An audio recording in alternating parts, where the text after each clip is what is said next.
Aroma of North east কিচেনত আপোনালোকক স্বাগতম জনাইছোঁ। মই আজি আপোনালোকক পনীৰৰ বৰ সুস্বাদু ব্যঞ্জন এবিধৰ ৰেচিপি এটা দেখুৱাব লৈছোঁ। আশা কৰিছোঁ আপোনালোকে ভিডিঅ'টো চাই ভাল পাব। এতিয়া আহকচোন ভিডিঅ'টো চাওঁ।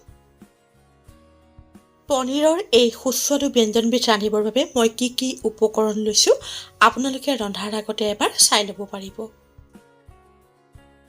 প্ৰথমতে কেৰাহীখন জুইৰ ওপৰত বহুৱাই তাতে কুটি লোৱা পিঁয়াজ, আদা, নহৰু, দুটা ইলাচি, কাজু, কাঠবাদাম আৰু প্ৰয়োজনমতে পানী যোগ কৰি ভালদৰে উতলিবলৈ দিব লাগিব।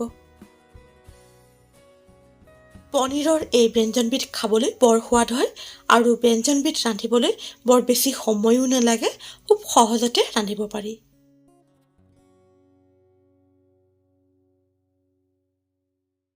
প্ৰায় 10 মিনিটমান সময় উতলোৱাৰ পিছত গেছৰ জুই নুমুৱাই মিশ্ৰণটো ঠাণ্ডা হ'বলৈ দিব লাগিব। এতিয়া মিঠা দৈখিনি চামুচেৰে ভালদৰে ফেটি ল'ব লাগিব।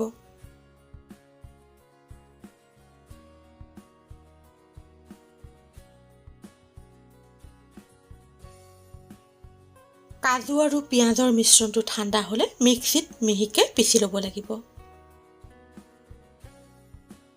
প্ৰিয় দৰ্শক, মোৰ এই চেনেলটোত বিভিন্ন ধৰণৰ সুস্বাদু ৰেচিপিৰ ভিডিঅ' আপোনালোকে চাবলৈ পাব। আপোনালোকে যদি এতিয়াও মোৰ channel Aroma of North East কিচেনক ছাবস্ক্ৰাইব কৰা নাই, অনুগ্ৰহ কৰি ছাবস্ক্ৰাইব কৰিবচোন আৰু লগতে কাষত থকা বেল আইকনটো টিপি দিব। তেতিয়া মই প'ষ্ট কৰা প্ৰতিটো ৰেচিপিৰ ন'টিফিকেশ্যন মই ভিডিঅ' প'ষ্ট কৰাৰ লগে লগে আপোনালোকে পাই যাব। এতিয়া কেৰাহীখন জুইৰ ওপৰত গৰম কৰি তাতে 1 চামুচ ৰিফাইন তেল আৰু বাটাৰ দি বাটাৰখিনি গলিবলৈ দিব লাগিব।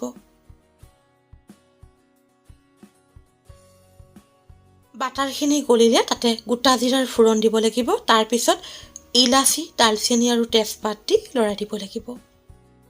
এতিয়া তাতে কাজু আৰু পিঁয়াজৰ পেষ্টখিনি দি অকণমান পানী যোগ কৰি ভালদৰে লৰাই দিব লাগিব। এতিয়া জোখমতে নিমখ দি কাজু আৰু পিঁয়াজৰ মিশ্ৰণটো অলপ সময় ভাজিব লাগিব।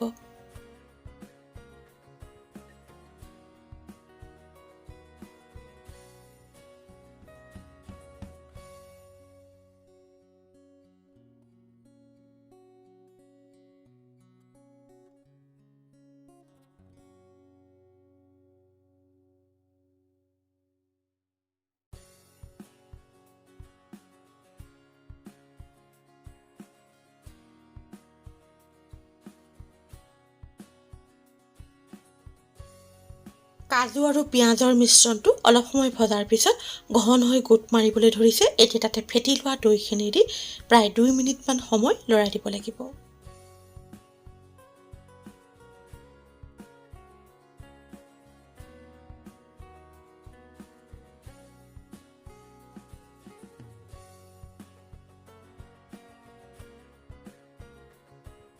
এতিয়া একে জোখত কাটি লোৱা পনীৰৰ টুকুৰাখিনি আৰু দুফাল কৰি লোৱা দুটা কেঁচা জলকীয়া দি ভালদৰে লৰাই দিব লাগিব।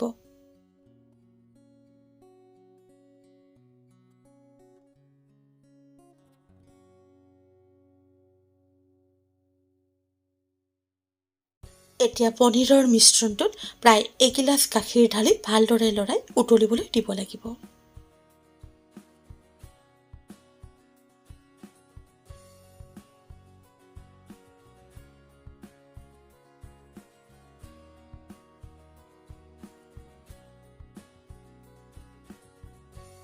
আঞ্জাখন বৰ ধুনীয়াকৈ উতলিছে। এতিয়া তাতে এচিকুটমান চেফ্ৰন দি ভালদৰে লৰাই দিব লাগিব। চেফ্ৰন দিয়া নিদিয়াটো আপোনালোকৰ নিজৰ ইচ্ছাৰ ওপৰত কথা।